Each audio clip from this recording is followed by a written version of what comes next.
Yung yung bagong show nila ngayon, yung kasama si Din Lang, 'di ba?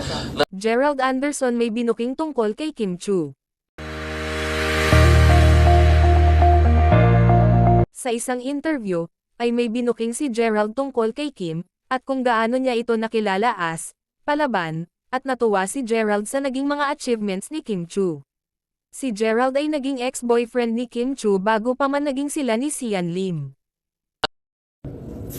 Yung yung bagong show nila ngayon, yung kasama si Din Lang, 'di ba?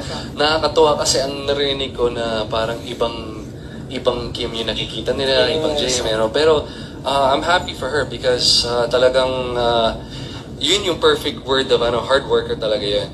Hard worker yun. And sobrang nakaka-inspire yan. 'Di ba? Pag ganun-ganun lang siya sa showtime and 'di ba? But grabe yun, fighter yun, palaban yun. And she works really hard. So, yung success na meron siya ngayon with this show, she deserves it. Yung Buti pa si Gerald masaya kay Kim sa kanyang mga achievements, pero si Sian Lim ang lala ng tama kay Kim Chu.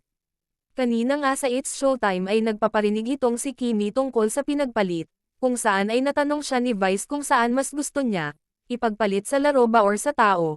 Pero mas pinili ni Kim ang sa tao para mas makita daw niya ito kung ano ang nangyayari. May panggigil pa si Kim nang sagutin ito.